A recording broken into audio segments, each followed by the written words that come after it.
सुदामा जी महाराज तो सुदृढ़ संकल्प के साथ चल पड़े। अब नगरी चाहे कितनी भी दूर हो, चलते चलते बेचारे जब परिश्रांत हो गए तो एक पेड़ की छांव में थोड़ा विश्राम करने लगे। सुदामा जी को विश्राम करते प्रभु ने देखा तो सोचा कि मार्ग को सुलभ कर दो। तो भगवान ने ऐसी लीला की कि सोते हुए सुदामा जी को द्वारिका में ला करके सुला दिया।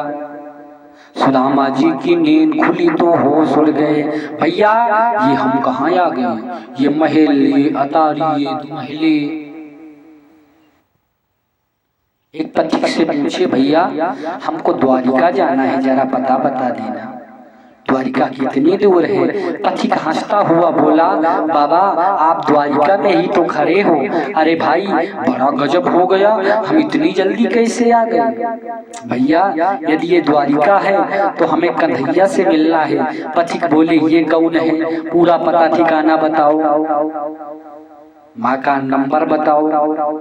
क्या है माँ का नंबर, गली नंबर भी बताओ, मोहल्ला नंबर भी बताओ। सुदामा जी घबरा गए, ओ तू हमारे कन्हैया को नहीं जानता।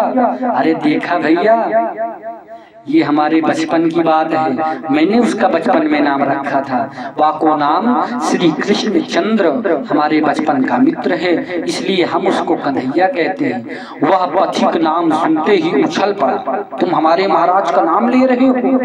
अरे बाबा उनका नाम लेने से पहले पता है कितने विशेषण लगाए जाते हैं।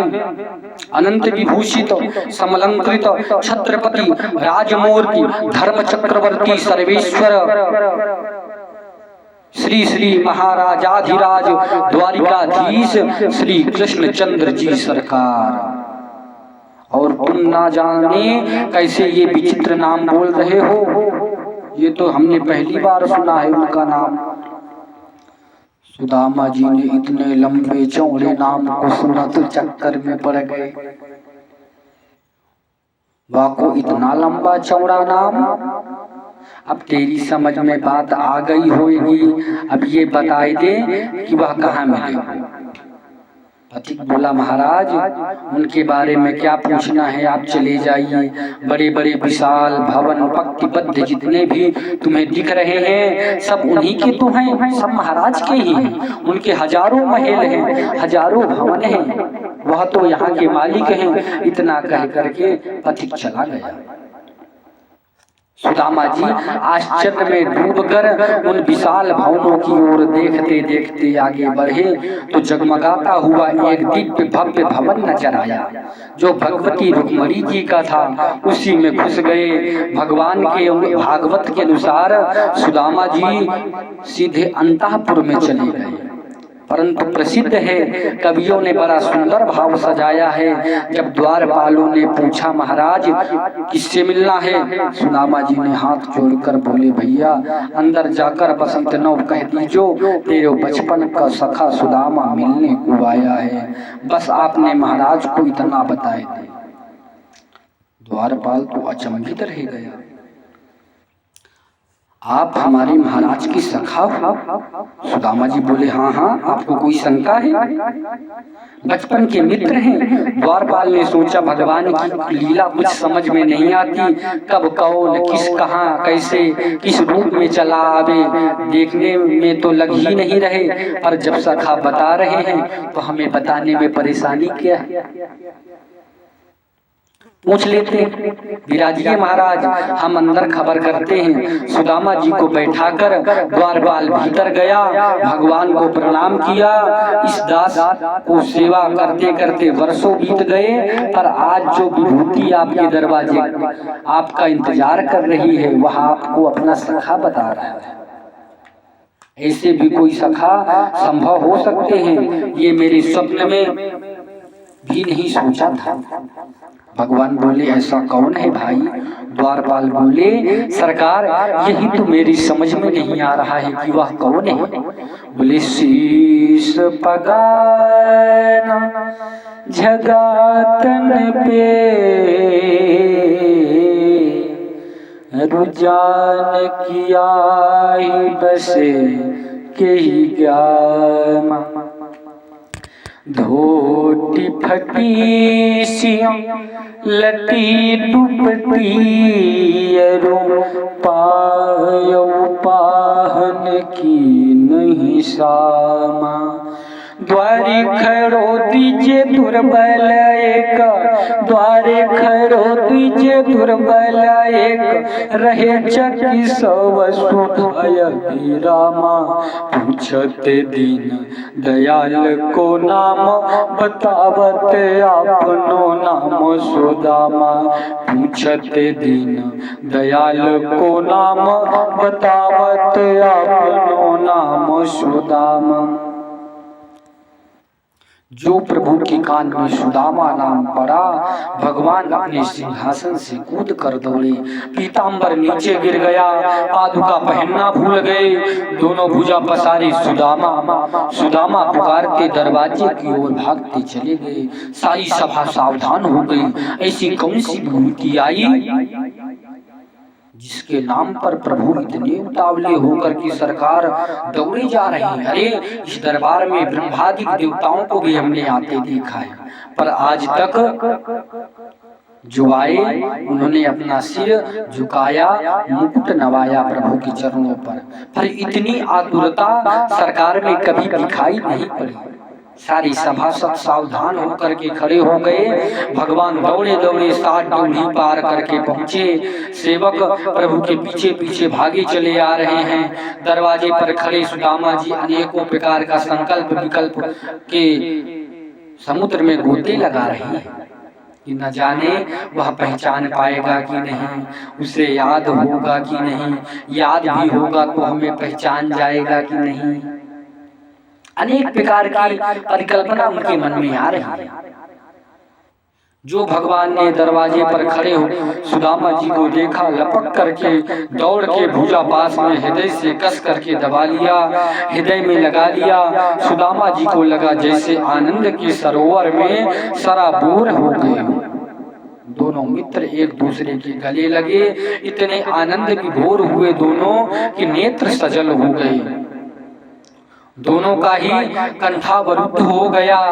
अत्यंत प्रेम की अधिकता में कोई किसी से कुछ बोल नहीं पाता। जहाँ पर प्रेम की अधिकता होती है तो व्यक्ति कुछ बोल नहीं पाता। भगवान ने सुदामा जी का हाथ पकड़ा, स्नेह स्नेह भवन के भीतर ले आए।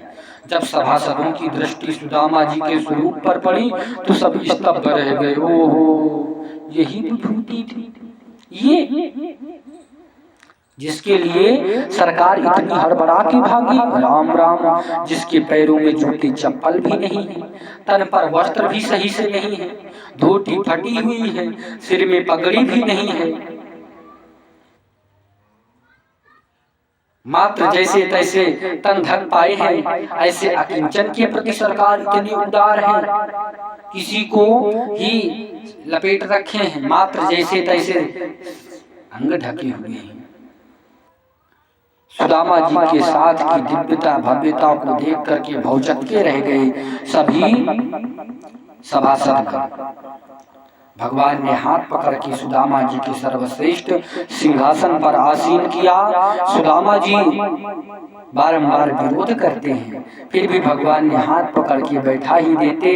रुक्मणी जी आश्चर्यचकित आंखों से देख रही थी कि आखिर ये कौन है। तभी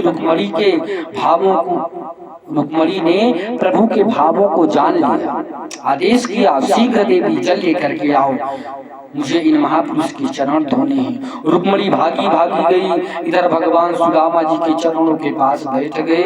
पीताम्बर को उठाकर सुदामा जी के चरणों में लगी धूल सनैह सनैह भगवान साफ करने लगे। ज्यों ही तलवे पर हाथ लग गया, सुदामा जी उछल पड़े। तब भगवान ने पाद तल को देखा कि अनगिनत कांटे चुभे हुए हैं, जिनकी कोई गणना नहीं कर सकता, और कितने सारे फफोले पड़ गए हैं नंगे पैर चलते चलते, जिनकी सुध नहीं।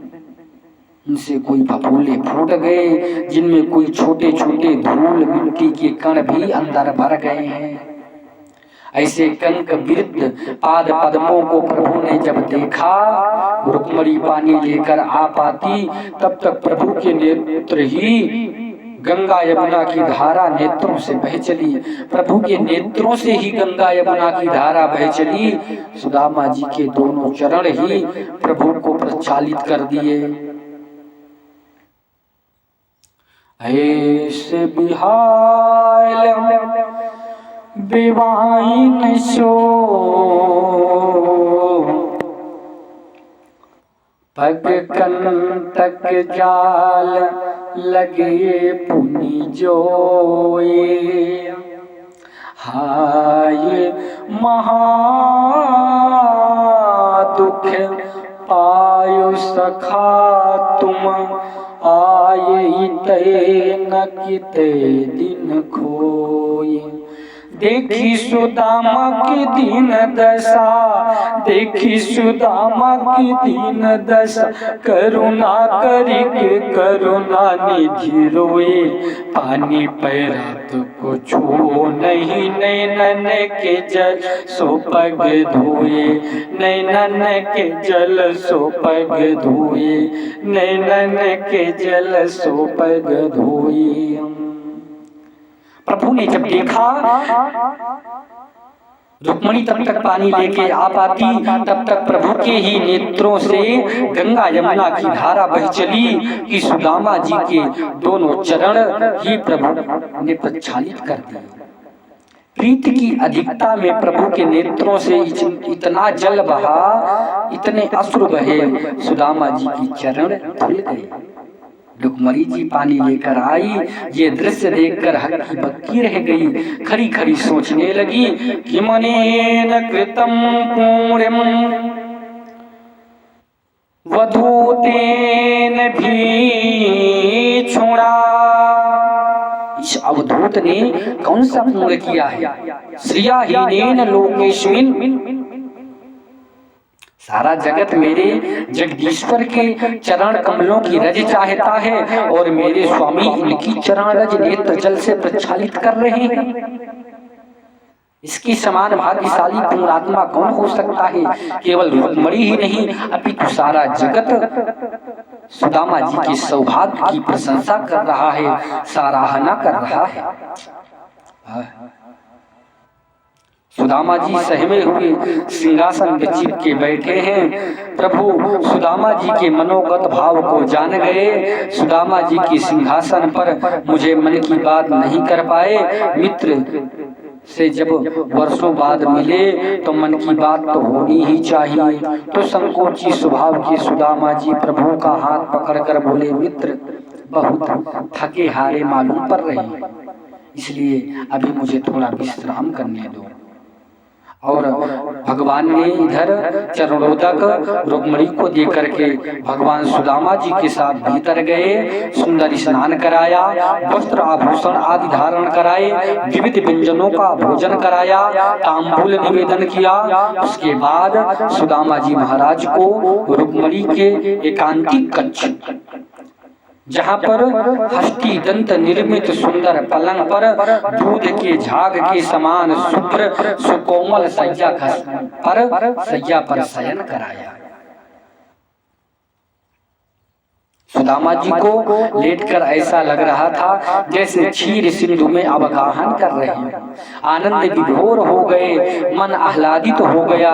इतनी खुशी है कि शब्दों से व्यक्त ही नहीं कर पा रहे। सुदामा जी अपने आनंद को भाव के कुछ बता ही नहीं पा रहे, इतना अपार सुख का अनुभव कर रहे हैं। सुदामा जी जब शयन करने लगे तो प्रभु चरण दबाने लगे। सुदामा जी बार बार हाथ पकड़ते हैं, रोकते हैं, पर भगवान एक नहीं सुनते, ऐसा नहीं करते, ऐसा नहीं मानते। सुदामा जी जानते हैं, उन्हें बचपन से मालूम है कि ये बड़ा हठी है, जो करना चाहे सो करने दो, बात बनने वालों नहीं है। पर रुक्मणी ने देखा जब मेरे स्वामी चरण सेवा कर रहे हैं तो मुझे भी इस महापुरुष की कुछ सेवा करनी चाहिए। तो तुरंत एक पंखा उठा करके ले आई और एक किनारे खड़े होकर के हवा करने लगी। देवी पद्य चरत साक्षात भजनीन भई। देखो तो इस अवधूत के ठाठ, साक्षात लक्ष्मी जिसके पंखा झल रही हो, उसके भाग्य की सराहना आज देवता भी कर रहे हैं। बोलिए सुदामा जी महाराज की जय, बोलिए वृंदावन बिहारी लाल की जय।